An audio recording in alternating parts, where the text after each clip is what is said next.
پھر معاویہ نے بہرحال کیا کچھ کیا اسلام کے اندر. آج چند چیزیں جلدی پیش کر رہا ہوں کہ جو میری ایک اپنی تحقیق ہے, کچھ اور برادران نے بھی کچھ ایک دو حوالہ دیے ہیں, میں اس کو پیش کرنا چاہوں گا. عزیزان کرام, اگر آپ اس میں غور کریں گے, یہ آج شب قدر آپ دیکھ رہے ہیں, کل رات شب قدر ہوگی. اس کو ذرا غور سے سنیے گا. 27ویں نہ اس پہ آیت ہے نہ حدیث ہے, لیکن سارے مسلمانوں کے درمیان میں 27ویں رائج ہے. کبھی آپ نے غور کیا 27ویں کیوں رائج ہے؟ کیونکہ جب مولا کی شہادت کی خبر آئی 26 ماہ رمضان کو مدینے میں, تو سب نے سوگ منایا سوائے ام المؤمنین کے, انہوں نے خوشی منائی. اور پھر جب شام خبر پہنچی تو معاویہ نے 27 کو جشن کا اعلان کیا اور کہا یہ افضل ترین رات ہے کیونکہ آج ہمیں اچھی خبر ملی ہے. اس نے خوشیاں مناؤ. کیوں, کیا ہوا؟ کہا علی جو ہیں وہ کوفے میں سجدے کی حالت میں مسجد کوفہ کے اندر مار دیے گئے. شہید تو ہم کہہ رہے ہیں, وہ تو کہہ رہے ہیں مار دیے گئے کیونکہ وہ مسلمان نہیں مانتا تھا مولا کو. تو وہ باقاعدہ ممبروں سے مولا کا نام لے کے توہین کراتا تھا, تبرہ کراتا تھا 40 سال. عزیزان کرامی, جس نے ابھی میں نے صرف اس کے بدعتوں کا باب ہی نہیں کھولا ہے, یہ جو ہمیں قوم مقدس میں میرے ایک بہت بڑے بزرگ استاد, ان کا پچھلے سال انتقال ہو گیا کورونا میں, شیخ جعفر الحادی, بہت بڑا تاریخ کا نام ہے. اور یعنی انہیں ایک ایک امام علیہ السلام پہ, وہ کہتے تھے صرف امام صادق پہ میرے پاس 50 سے زیادہ کتابیں جو میں نے پڑھی, ایک ایک امام علیہ السلام, اور بعض اوقات ایک کتاب ہی 16 جلدوں کے اندر ہے. یعنی بہت بڑے محقق تھے تقابل ادیان کے اندر. اور انہوں نے جو پورا کا پورا بنو امیہ کا, میں تفصیل میں نہیں جا سکتا, وہ کہتے تھے کہ سب سے بڑا بات یہ نہیں کہتے نا کہ بھئی اس آدمی نے اتنی بدعتیں قائم کی, 2 یا 4 6 8, دوسرے نام نہیں لے رہا ہوں, آپ حضرات گھبرا رہے ہیں, کسی کا میں نے نام نہیں لیا سوا معاویہ کے, میں نے کسی کا نام نہیں لیا. اگر آپ نام لکھیں گے نا اس آدمی نے اتنی بدعتیں کی, اس نے اتنی بدعتیں قائم کی اسلام میں, کس نے اتنی بدعتیں تم بتاتے ہو, آج ہم بتا دیتے ہیں, پتہ نہیں لوگ ہیں یا نہیں. آپ لوگوں نے کہہ رکھا بھئی یہ بدعتیں, تو بدعتوں کے باب اگر اٹھائیں, تمہارے استاد کہتے تھے کہ سب سے زیادہ بدعتیں اسلام میں جس آدمی نے قائم کی اس کا نام ہے معاویہ ابن ابی سفیان. سب سے زیادہ, جس کے اندر پہلی 27 ماہ رمضان کو شب قدر ڈکلیئر کرنا. دوسری بدعت قرآن سے بسم اللہ کا نکالنا. آج تک بھائیوں کے ہاں کوئی بھی سورہ پڑھ لیتے ہیں لیکن بسم اللہ نہیں پڑھتے. کبھی آپ نے سوچا کیوں؟ بتا دیتا ہوں. جناب امیر کی شہادت کے بعد جب معاویہ آیا مدینے, آنے کے بعد کہا میں نماز پڑھاؤں گا. نماز پڑھائی اس نے بغیر بسم اللہ کے. سارے کے سارے جو بھی صحابہ رسول موجود تھے سب نے شور مچا.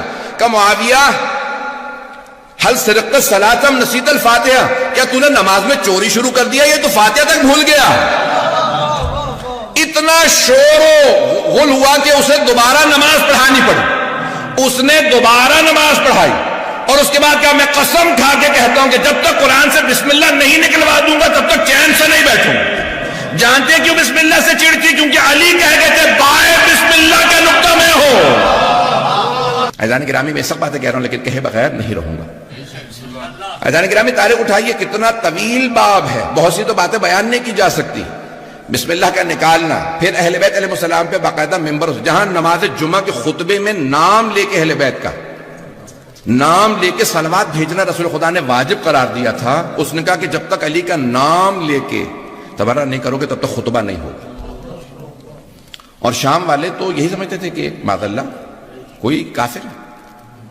یہاں تک کہ جب اعلان ہوا شام میں, دمشق شہر میں, کہ مسجد کوفہ میں حالت سجدہ میں علی کو مار دیا گیا, تو انہوں نے کہا بھی علی مسجد میں کیا کر رہے تھے, سجدے. السلام علیکم ورحمۃ اللہ وبرکاتہ. آج آپ کی خدمت میں حاضر ہے ایک مسلمان, کوئی فرقہ کوئی قوم نہیں. جیسا کہ مولانا صاحب فرما رہے تھے کہ 27 رمضان کی رات کو شب قدر رائج کیا گیا, اور جب میں نے اس چیز کی تفتیش کی تو طاق راتوں کو, یعنی جو رمضان کے آخری عشرے کی طاق راتیں ہوتی ہیں, اس پر سب مسلمانوں کا اتفاق ہے, جس میں 21, 23, 25, 27 اور 29 رمضان کی راتیں شامل ہیں. اور اسی 27 رمضان کو تو پاکستان بھی آزاد ہوا تھا, اور قائد اعظم بھی تو شیعہ تھے, انہوں نے بھی تو 27 رمضان المبارک کو پاکستان آزاد کروایا تھا. اور اسی دن ہم پاکستانی بھی تو جشن مناتے ہیں. سب فرقے اور اقوام اسی دن جشن مناتے ہیں. اور ایک دوسری بات، سیدنا حسین رضی اللہ تعالی عنہ بھی تو حضرت علی رضی اللہ تعالی عنہ کے بیٹے تھے، تو جب حضرت حسین رضی اللہ تعالی عنہ کی شہادت پر ماتم، نیاز اور سبیلیں بانٹی جاتی ہیں، تو 27 رمضان المبارک کو حضرت علی رضی اللہ تعالی عنہ کی شہادت بھی تو ہوئی تھی۔ اس دن مسلمان ماتم کیوں نہیں کرتے، نیاز اور سبیلیں کیوں نہیں بانٹتے؟ اور جیسا کہ آپ کی مجلسوں میں نے سنا ہے کہ حضرت علی رضی اللہ تعالی عنہ کیسے فضیلت والے تھے کہ ان کو انبیاء پر بھی فضیلت تھی، تو کیوں ان کی شہادت پر ماتم وغیرہ نہیں کیے جاتے؟ کیوں ان کی شہادت پر جلوس نہیں نکالے جاتے؟ اور جیسا کہ آپ کی مجلسوں میں نے سنا ہے کہ حضرت معاویہ رضی اللہ تعالی عنہ نے بدعت قائم کی ہے سب سے زیادہ، اور دوسرے صحابہ کا بھی ذکر کیا جاتا ہے جیسا کہ آپ سب جانتے ہیں۔ تو جتنے بھی صحابہ تھے، انہوں نے اگر حضرت علی رضی اللہ تعالی عنہ کو شہید کرنا ہوتا تو انہوں نے اپنے خلافت میں ان کی شہادت کیوں نہیں کی، ان کو شہید کیوں نہیں کیا؟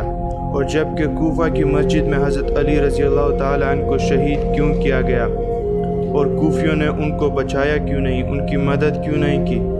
اور کیسے حضرت معاویہ رضی اللہ تعالی عنہ نے اتنے دور سے ان کو شہید کیا یا شہید کروایا، جبکہ خلافت کے ہوتے ہوئے کیوں ان کو مکہ مدینہ میں شروعات آغاز خلافت میں کیوں ان کو شہید نہیں کیا گیا؟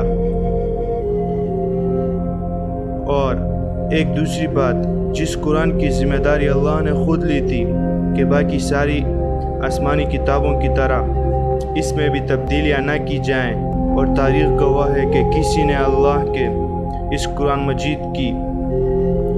مجید میں ایک الفاظ بھی تبدیل نہ کر سکا۔ اور آپ نے کہا کہ حضرت معاویہ رضی اللہ تعالی عنہ نے تو تبدیلیاں کی، انہوں نے بدعت کی، اللہ نے جو ذمہ داری لی تھی اللہ اس کو پورا نہیں کر رہے۔ نعوذ باللہ، ایسا نہیں ہو سکتا۔ اگر میرے کسی بھی بھائی کو، مسلمان بھائی کو میری کسی بات پر کوئی اختلاف ہے تو وہ اپنے اختلاف کی وجہ کمنٹ سیکشن میں مینشن کر سکتا ہے۔ جزاک اللہ۔